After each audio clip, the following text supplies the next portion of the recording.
Obrigada por ficarem até o final. Estão me ouvindo aí, pessoal do fundão? Não? Gente!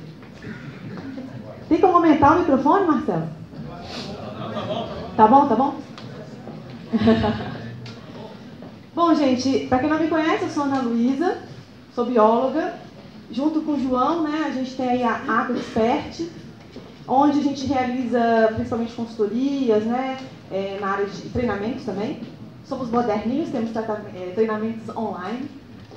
Não vou falar muito sobre a empresa, porque depois vocês podem entrar lá no site, ver o que a gente faz, tá? Temos um canal no YouTube também, onde a gente toda semana divulga conteúdos técnicos, né, sobre tratamento de efluentes. Então depois, se vocês puderem lá, curtir e seguir, né, dar um like, seria ótimo.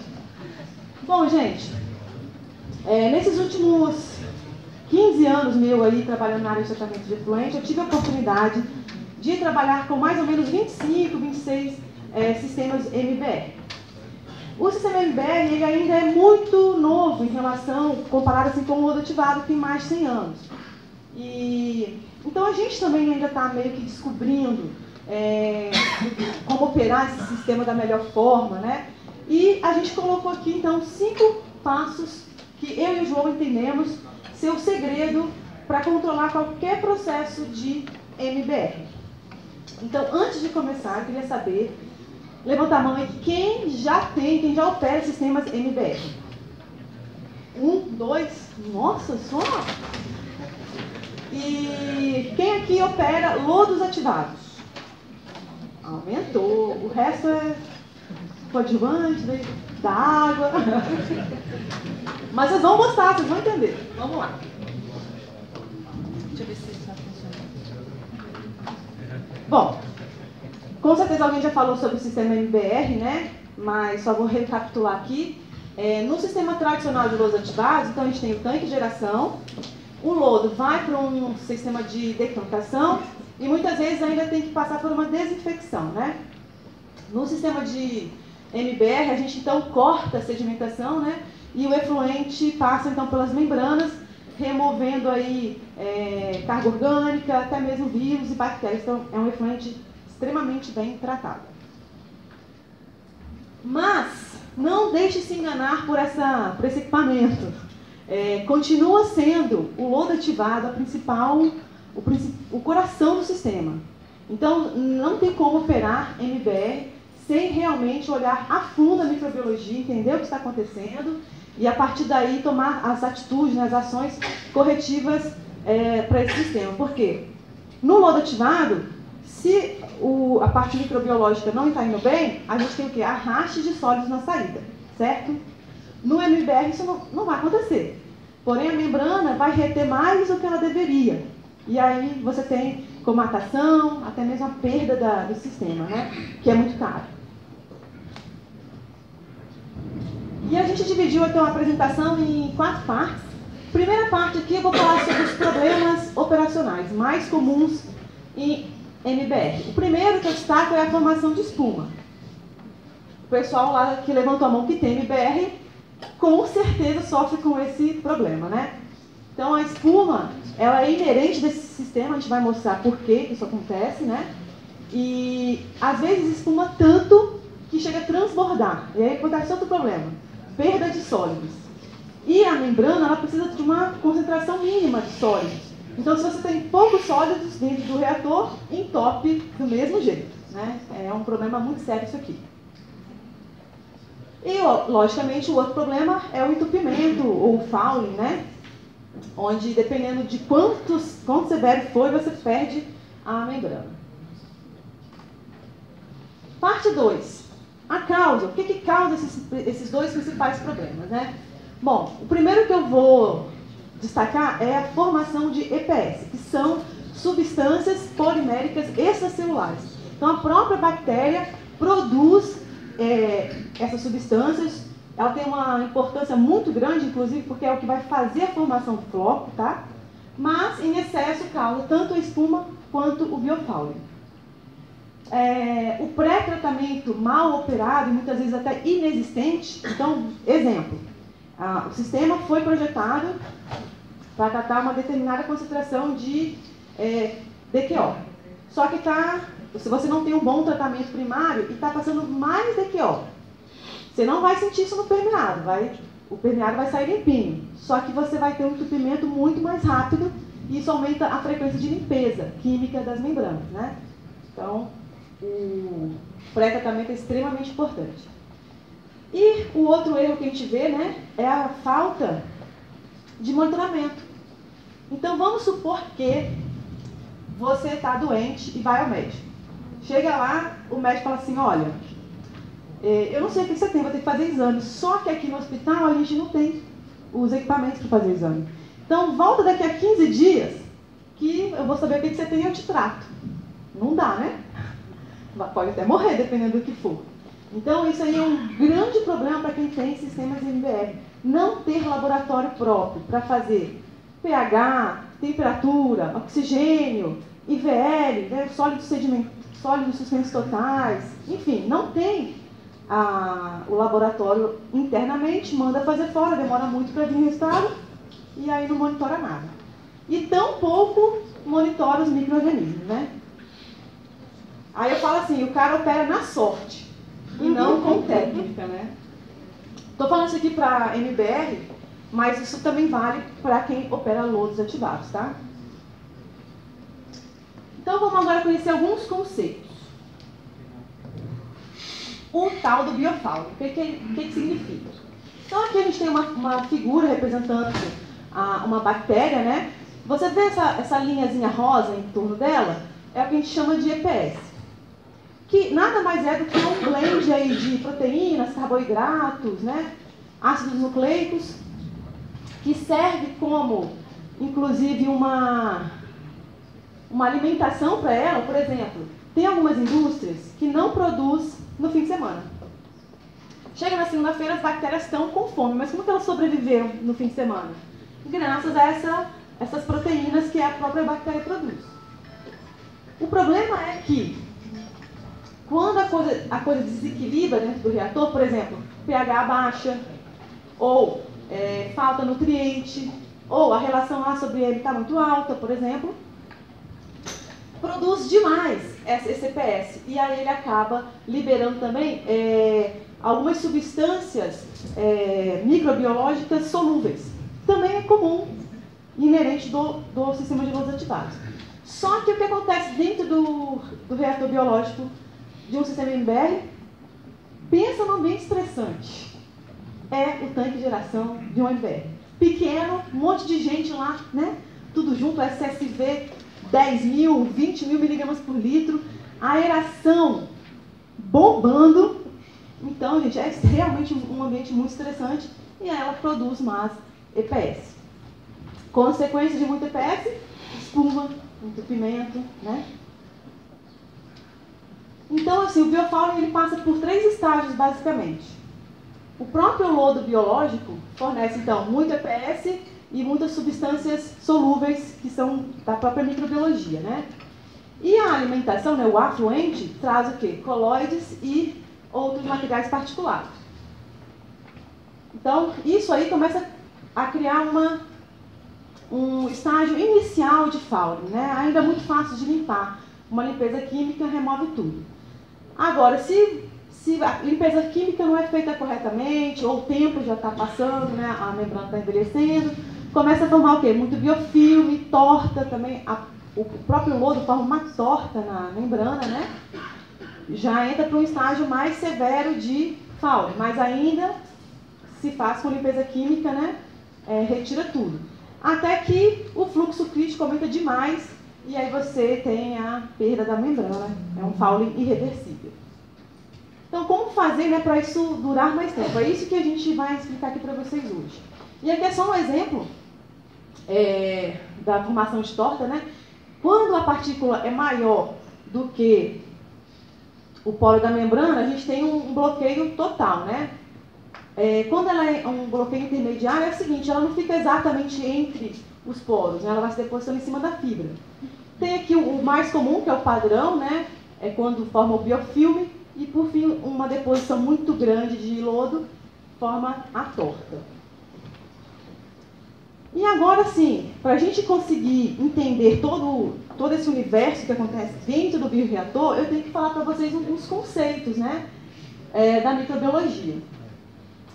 As nossas bactérias do reator biológico, assim como no rodo ativado, elas trabalham como fazendo hidrólise. Então essa boquinha aqui foi só realmente uma animação, porque as bactérias não têm boquinha, né?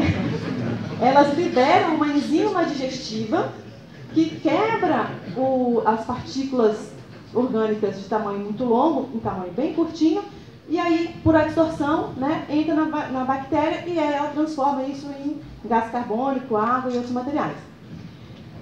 Dentro do reator, a gente também tem bactérias nitrificantes, tá? Se esse for o objetivo da planta, a gente pode propiciar um ambiente para elas.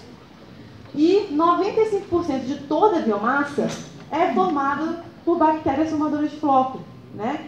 E os 5% restantes são os nossos queridos amigos protozoários, que são lindos e servem de terapia também, depois vou mostrar como. 50% da bactéria é formada de carbono, 14% de nitrogênio e 3% é fósforo. Eu coloquei esse gráfico aqui para vocês entenderem por que é tão importante aquela relação carbono ou DBO, nitrogênio e fósforo. É extremamente importante porque faz parte da célula bacteriana e a gente tem que repor isso. Muitos efluentes industriais não são ricos em nitrogênio e fósforo, então tem que adicionar. Não pode ficar com medo de dosar nutrientes, tá? Tem que dosar mesmo. Que é essa relação aqui para lodos ativados convencionais, tá? Além disso, a bactéria tem que ser muito bem tratada. O oxigênio tem que estar adequado, pH também, tem que evitar a entrada de substâncias tóxicas, né? Isso é muito comum em efluentes industriais. Às vezes a gente passa por isso em MBRs que estão instalados em shoppings, porque faz alguma limpeza química lá de madrugada, né? No dia seguinte as bactérias amanhecem trêbadas, né? Rolou uma festa cheia de elementos tóxicos, né? Então isso tudo tem que ser muito bem evitado e controlado. As bactérias têm um tempo de vida, né? Elas se adaptam ao ambiente, depois elas crescem muito exponencialmente. Aí chega uma fase que a gente chama de fase endógena, onde ela não se reproduz com tanta velocidade, até que ela morre. Por isso que a gente tem que descartar lodo e fazer a recirculação. Então, todos os dias tem que ter um pequeno descarte de lodo para a gente manter as bactérias ativas. E aqui explica aqueles resíduos celulares que a gente falou, né? Tem muitos resíduos celulares não biodegradáveis que vão se depositando nas membranas. Isso aqui eu acabei já falando. Também se desenvolvem as bactérias filamentosas, que no sistema MBR, gente, não é um problema porque ela é muito grande. Agora, quem tem o lodo ativado aqui, que já passou por um problema de buco inflamatoso, levanta a mão. Só? Não acredito, gente. Você, né? Triste, né? Não, aqui não tem esse problema mais. Acabou. Filamentosa pode vir à vontade. Pode vir Tiotrix, Nostocoida, Alistomenobater hidrosis. Todas, não tem problema. Porém, tem uma coisa boa aqui. Porque se ela está aparecendo, ela está te indicando o que está acontecendo ali.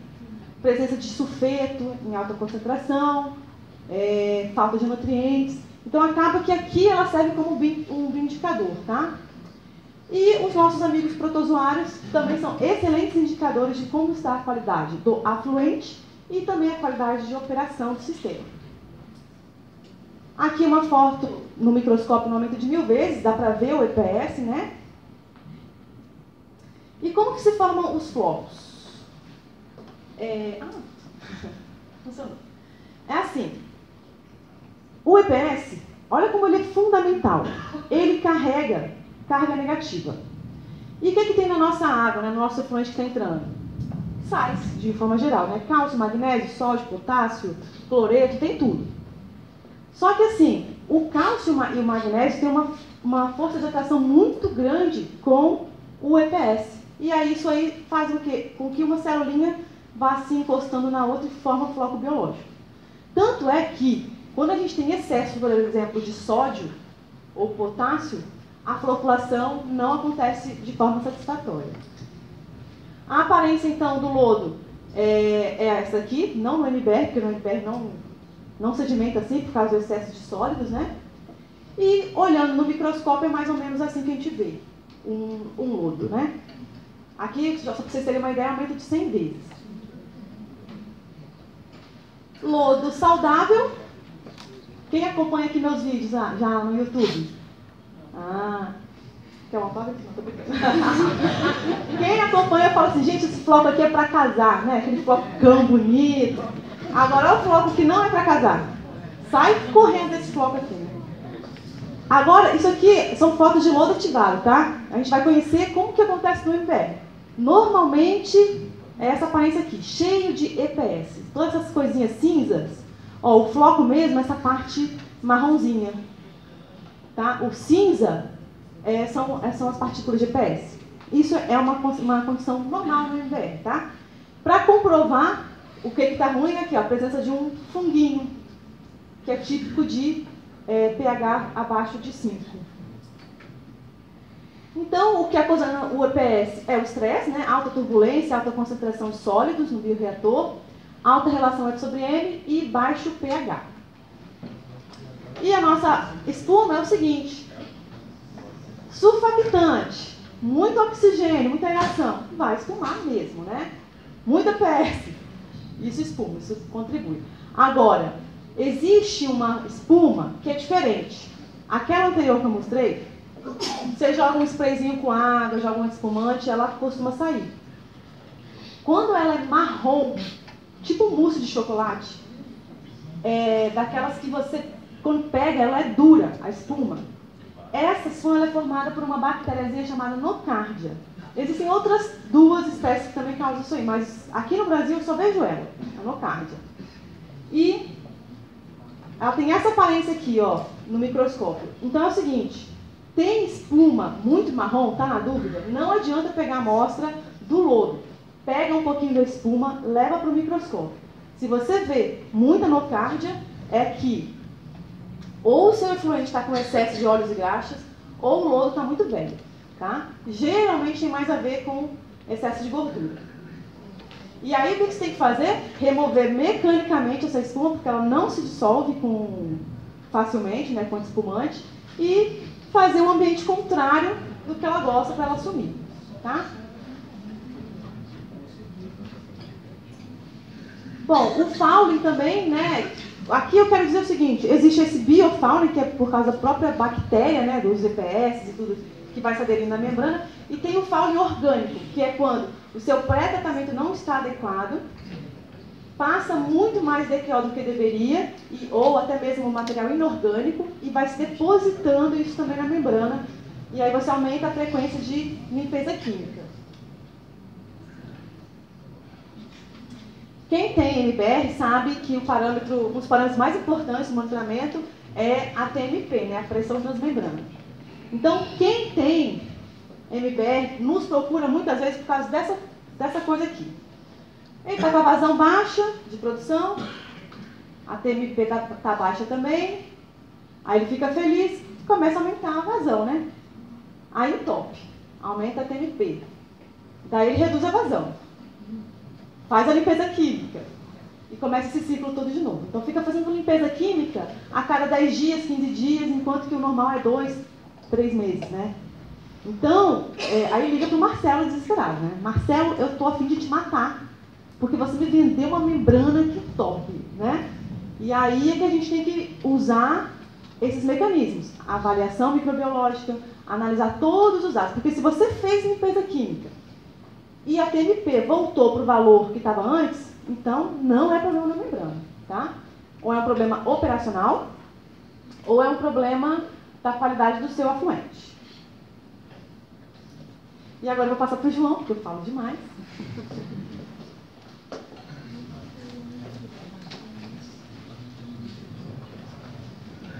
Bom, pessoal, eu sou João Rosa.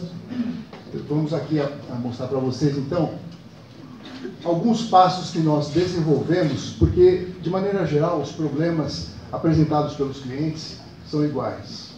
e as soluções também normalmente são idênticas.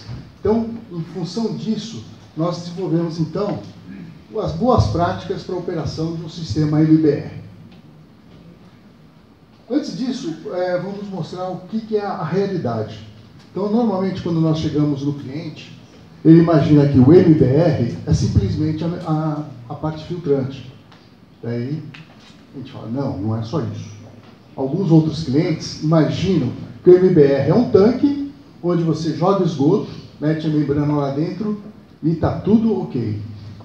Daí nós chegamos lá e falamos, não, o MBR não é uma máquina onde você pode jogar qualquer coisa e que vai filtrar. O MBR é constituído por um pré-tratamento, é constituído por um dispositivo que vai evitar choques, que é o tanque de equalização, mas a retenção de sólidos de maneira adequada, que é a parte de peneira, e fora todo o controle que você tem que ter dentro do reator para você então ter um grande desempenho das membranas. Quer dizer, é esse conjunto todo. Então, em função disso, desse histórico, a gente então desenvolveu o primeiro passo, né? Que seria então o condicionar o afluente.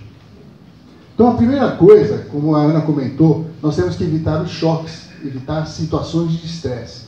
Qual é a melhor maneira maneira mais simples de evitar o estresse? É um tanque de equalização.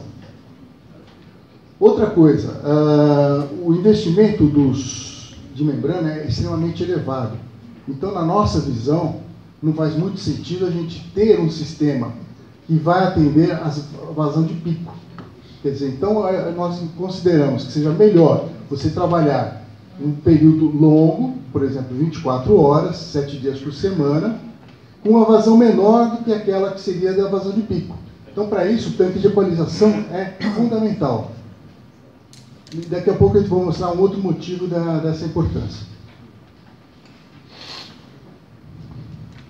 Bom, o dimensionamento é uma outra coisa extremamente fundamental. Normalmente o pessoal pega a vazão média, calcula 3, 4 horas de retenção e vamos embora.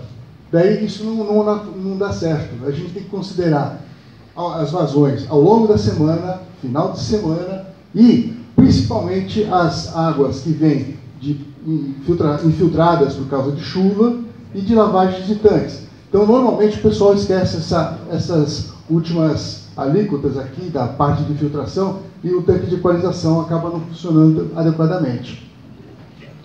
Outra coisa que é importante não é jogar o esgoto lá dentro de qualquer maneira. Então é importante que a gente faça uma remoção de sólidos grosseiros, além de manter o material filtrante e também fazer a retenção de óleos e graxas e areia antes da gente jogar todo o esgoto dentro do tanque de equalização.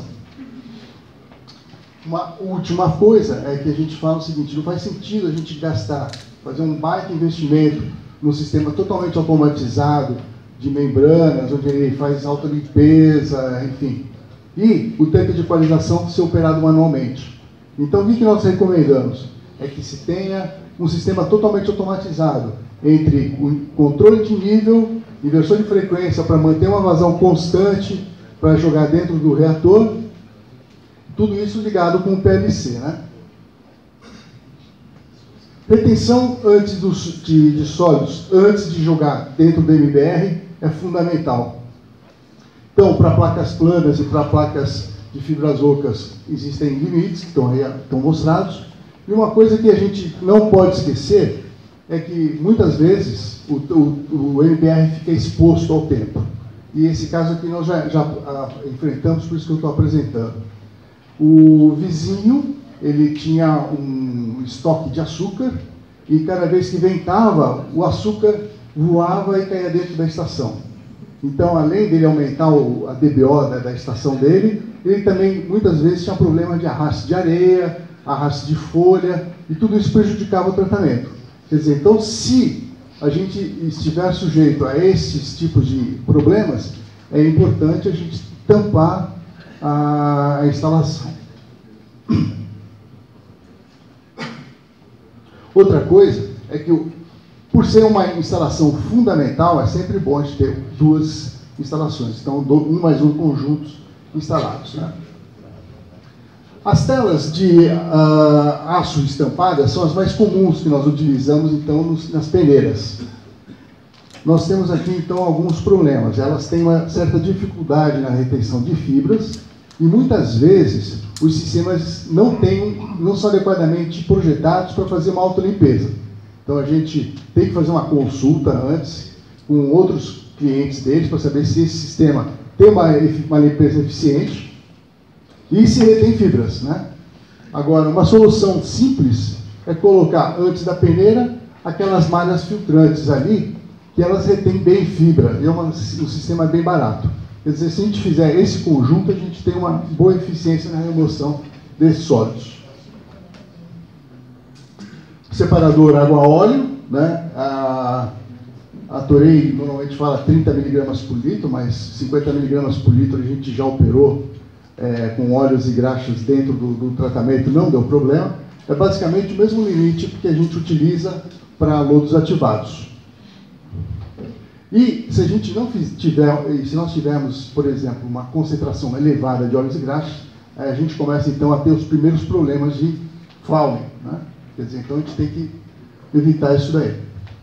O pH ideal dentro de um tanque de MBR, um tratamento biológico, é de 6,5 a 7,5. Agora, o que acontece quando a gente está com pH abaixo de 5,5? A gente vai começar a causar o estresse. Então, as bactérias vão começar a produzir o EPS e a gente vai diminuir a permeabilidade.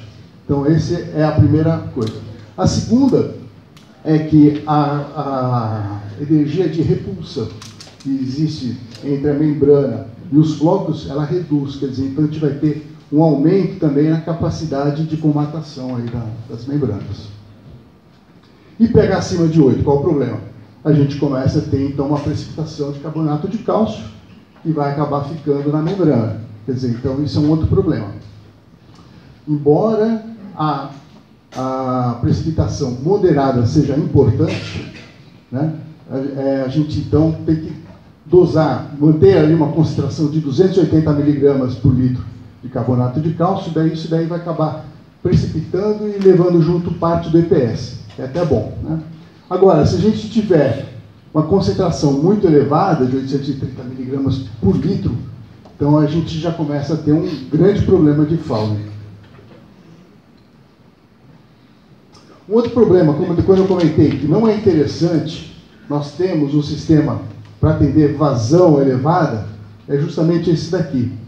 Então, às vezes, o cliente tem uma planta, uma capacidade muito grande, e ele joga periodicamente ou ocasionalmente uma vazão baixa, ou uma carga baixa. O que acontece? Involuntariamente, nós vamos ter ali, então, um problema de nitrificação. E quando a gente tem a nitrificação, a gente acaba produzindo uma condição onde o pH baixa. Então, a gente começa, então, a ter problema de consumo de alcalinidade. pH baixa, quer dizer, então, como é que a gente tem que resolver esse problema? O cliente não sabe porque o pH está baixando. Esse é o fenômeno. Quer dizer, então, para resolver isso é muito simples. É só jogar cal hidratada no tanque de equalização e a gente resolve, então, esse problema aí. Esse é para quando tem isso, né? O ideal mesmo é a gente ter membranas projetadas com uma vazão média, né? Controle de salinidade. Se a gente tiver salinidade elevada de 13.200 mg por litro ali de cloreto de sódio, que é equivalente a 8.000 mg por litro de íons de cloreto, a gente começa então a ter uma baixa remoção de DBO. Essa eficiência começa a cair da ordem de 10%. E isso é uma condição estressante, vamos ter uma geração maior de EPS e vamos então ter problemas de permeabilidade, que vai começar a reduzir. Para isso, a presença de cátion, de manganês e de cálcio são extremamente importantes. Então, para a gente ter essas concentrações adequadas no meio, a gente começa então a ter flocos maiores e a gente também diminui o problema aliás, aumenta a permeabilidade. Que é aquela que a Ana já mostrou. Controle de nutrientes. a Ana comentou, para os ativados, aquela relação 100/5/1, é o usual, e se a gente for adotar isso em termos de DQO, que praticamente toda a literatura de MBR é feita em termos de DQO, ela seria de 100 para 2,5, né? Agora, se a gente for fazer uma consulta extensa em literatura, a gente vai ver que não existe uma unanimidade quanto a essa relação. Então, alguns autores falam da relação de 100 para 1 em 1,8, outros para 100 para 3,5, e qual é a conclusão? Que não existem números definitivos ainda. Então, por isso, a gente vai ver daqui a pouco a importância da gente ter uma análise dos resultados, não ser simplesmente um colecionador de números, não ter um super bloco com todos os resultados. Quer dizer, então a gente precisa descobrir, na realidade, qual é a melhor relação para a nossa planta, né? Temperatura, nós trabalhamos com bactérias mesofílicas, quer dizer, então, 25 a 35 graus Celsius é a temperatura ideal para a gente trabalhar. Normalmente a gente tem esse tipo de controle, mas o outro problema que a gente tem que evitar são choques de temperatura. Então, esse choque de temperatura, você está com uma temperatura estável, de repente aumenta ou reduz, esses choques eles também são estressantes. E as bactérias vão gerar mais EPS e a gente vai ter então problema de permeabilidade. Bom, então esse foi o primeiro passo. O primeiro passo então é condicionar o esgoto que vai ser lançado no reator do MBR. Passo número 2, que nós falamos, é ter o laboratório próprio. Os objetivos para a gente do laboratório próprio são, basicamente, ter um controle de SST, ou seja, a gente saber quanto que tem de micro-organismo dentro do reator, sabemos a idade do lodo, quando que nós temos que fazer o descarte de lodo, isso é extremamente importante, porque tem gente que, antigamente, as primeiras plantas, elas trabalhavam com idade de lodo elevadíssima, né? Mais de 100 dias, algumas com idade que o pessoal falava infinita, que você nunca descartava. Hoje a gente já sabe que não se trabalha com esse tipo de parâmetro, de 20 a 40 dias. Quer dizer, então, o controle de descarte é extremamente importante. A relação F sobre M, isso é outra relação importante, para a gente não ter a condição de estresse. Se a gente tiver uma equalização bem feita, nós não teremos esse problema. A qualidade do IVL, a Ana comentou, que quando a gente coloca isso em cone, a gente não consegue observar a separação, mas por isso a gente faz uma diluição. Então, a gente usa o IVL diluído para a gente poder fazer o controle do IVL. A relação DQO, nitrogênio, pH, alcalinidade e temperatura são parâmetros fundamentais, como eu comentei há pouco. Então, para isso, a gente tem que ter um laboratório, na verdade, muito simples. É um laboratório que a gente vai ter que fazer a série de sólidos, OD, DQO, nitrogênio, pH, temperatura, alcalinidade e tem um cone. Então, tendo isso, a gente tem um laboratório simples, pequeno, extremamente eficiente, e a gente tem a planta em mãos. Óleos e graxas e DBO, eu deixei aqui em asterisco, porque elas podem ser feitas fora. A gente não precisa desses dados com uma frequência muito elevada. É basicamente para a gente ver se está tudo correndo de acordo com o planejado, né? Análises microbiológicas, vamos passar para a Ana. Eu não aguento, gente, tem que falar mais, né? Então, a análise microbiológica, o objetivo é controlar a eficiência e controlar a geração de espuma, né? Então, eu destaquei aqui alguns bioindicadores que a gente utiliza nessa avaliação. Por exemplo, se você faz acompanhamento toda semana, que é o mínimo que a gente recomenda, tá? Uma vez por semana, vai para a terapia, senta no microscópio não, na cadeira, né? Na frente do microscópio e fica ali viajando nos flagelados. É a coisa mais deliciosa do mundo. Filma eles. É muito bom, gente, é sério. E aí, você, por exemplo, toda semana faz análise. E na semana passada estava super lindo. Tinha uma variedade enorme de espécies. E aí, hoje você foi fazer análise e está predominando, por exemplo, amebas e flagelados. O que eles indicam? Picos de carga orgânica. Quando a variação é muito grande na carga orgânica, eles predominam. pode também indicar que entrou uma substância muito tóxica, porque os outros são mais sensíveis e eles são mais resistentes à toxicidade. É uma indicação também que o seu lodo pode estar muito jovem, ou também o oxigênio muito baixo. Depois, gente, a gente vai dar um link para vocês baixarem a apresentação, tá? Você falou antes, né, cabeção? Agora, se você está vendo um predomínio de paramécios, ciliados fixos e suctórios, por exemplo, é uma indicação de que o ambiente está bem equilibrado. Não tem grandes variações de carga, nem de toxicidade, enfim, tudo bem operadinho. Se você tem, por exemplo, predomínio de ciliados andarilhos, carnívoros e esses outros metazoários aqui, o gastrotrique e o rotífero, é uma indicação de que a idade do lodo está alta. O rotífero também é muito típico de quando o oxigênio está alto. E se você encontra muito rotífero junto com muito andarilho, é um indício de que sua nitrificação está muito boa. Tá? Além disso, os flocos biológicos, eu no início achava que o floco não era uma boa indicação, porque assim, na verdade, é um floco ruim comparado ao lodo ativado, né? Só que depois de um tempo monitorando várias plantas, eu percebi que algumas plantas conseguiam ter flocos melhores, né? Então, o normal é isso aqui que eu estou mostrando para vocês. Por exemplo, isso aqui já é considerado um floco bom para MBR, tá? Essa aqui é uma condição quando você está com um excesso de sólidos além do normal. E essa aqui é uma condição muito típica de excesso de EPS. Agora, para você identificar se realmente tem muito EPS, a gente vai fazer o teste do nanquim. Só antes, deixa eu falar que as filamentosas também são indicadoras de várias coisas, né? Indicam a idade do lodo, indicam se falta nutriente, se tem muitos substratos rapidamente metabolizados, como açúcares, amido e outras coisas, né? E o fungo, que indica pH baixo. Esse aqui é o teste do nanquim. É um teste muito simples, vai pegar uma gotinha de nanquim, nanquim da Índia, não pode ser da China. É verdade, porque eu já fiz o teste, não funciona mesmo. O nanquim da Índia, uma gotinha dele mistura com o lodo, põe a lamínula em cima, tira o excesso, né, que vai escorrer, né, pela lamínula, e olha no microscópio. O nanquim é carbono puro e ele repele o EPS. Então, se tem muito EPS, o que vai acontecer? O nanquim vai contornar o seu floco biológico. E aí é um indicador muito forte que tem muito EPS.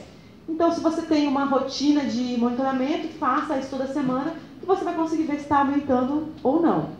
E claro, esse é um método muito simples que a gente utiliza nos nossos clientes, mas tem métodos mais sofisticados, inclusive através do TOC, tá? Vou mostrar para o João.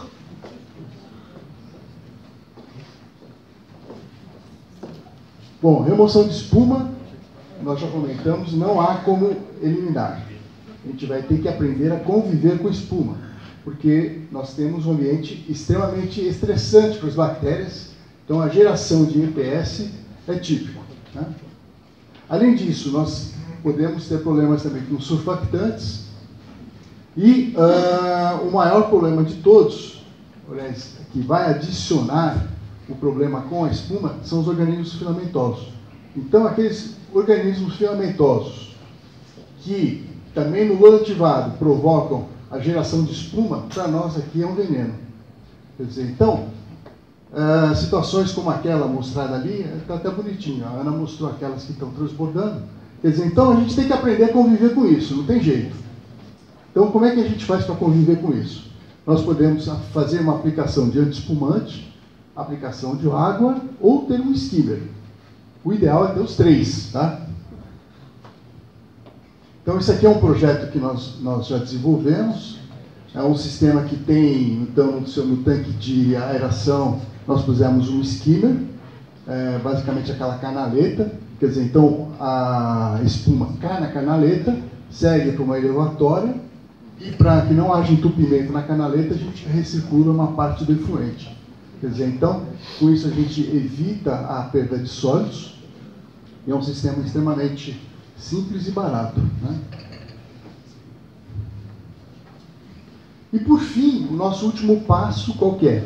a gestão de dados, aquilo que eu comentei. Nós não podemos ser colecionadores de números. Nós temos que ter uma análise consistente do que nós levantamos em planta. E principalmente saber, para cada ação, qual a reação que a planta teve. Quer dizer, então para isso é fundamental a gente fazer gráficos, fazer relatórios. É um negócio que muita gente acha chato, mas que eu acho muito gostoso, para a gente saber o que está acontecendo. Bom, outra coisa é aquilo que nós já comentamos ao longo da apresentação. Não existe ainda literatura que fale o que acontece em todos os MBRs. Então nós temos que desenvolver os nossos dados, né? As medições são fundamentais. A de TMP, obviamente, sempre teremos. A de pressão de ar, já encontrei planta que não tem medição de pressão de ar, então, se você acaba tendo problema de comatação nas membranas do sistema de aeração, você acaba não descobrindo, então, você acaba tendo uma redução na aeração, não sabe o porquê, é por problema de comatação. Quer dizer, então, é por isso que é importante fazer essa medição. A medição da vazão afluente, para a gente evitar aqueles choques de carga, a gente saber quanto que está entrando de carga, saber quanto que está entrando de nutrientes, assim por diante. Vazão de ar, para a gente ter um controle também, não apenas pelo OD, mas também saber se a planta está mantendo alguma estabilidade. E descarte de lodo. Muita gente esquece essa parte. Você tem que saber o quanto está descartando de lodo, que é para você manter uma idade do lodo adequada dentro da planta. Enfim, com esses controles que nós acabamos de mostrar, você vai ter a sua planta em mãos. Você vai saber qual o esgoto que está entrando na sua planta, você vai ter um controle do esgoto que está dentro do seu reator.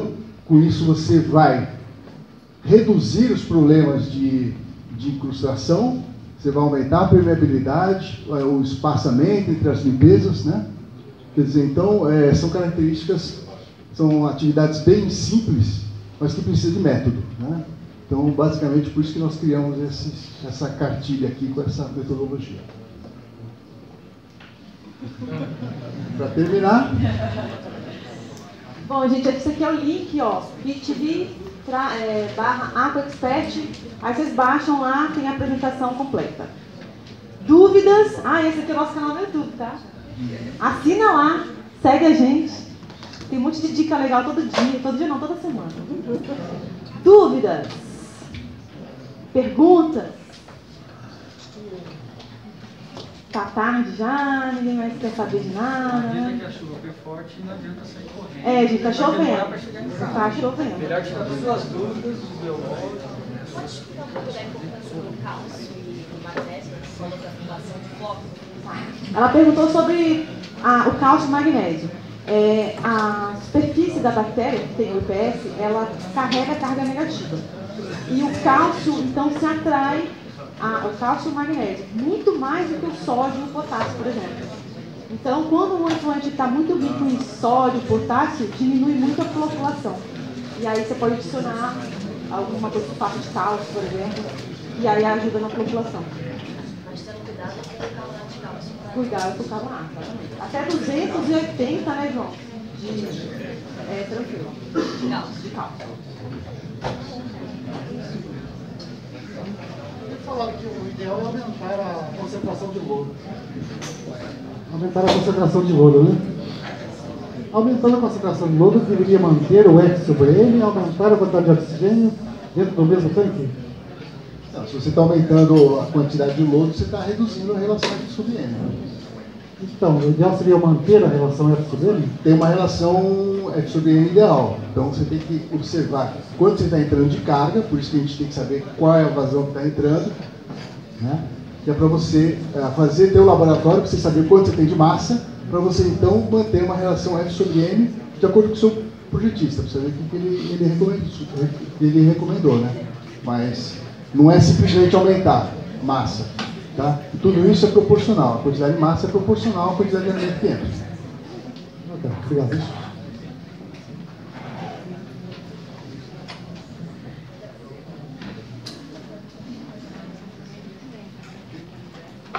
Então, foi muito bom estar com vocês. E espero que no ano que vem estejamos todos aqui novamente, se eu for convidada, né? Muito obrigada por me ouvirem até agora e bom retorno para vocês. Tchau, tchau. Peraí. Vamos tirar uma foto? Todo mundo? Claro, né? Aí depois vocês vão procurar no nosso Facebook. Chique demais. Olha o céu dele. Vem aqui, Marcelo.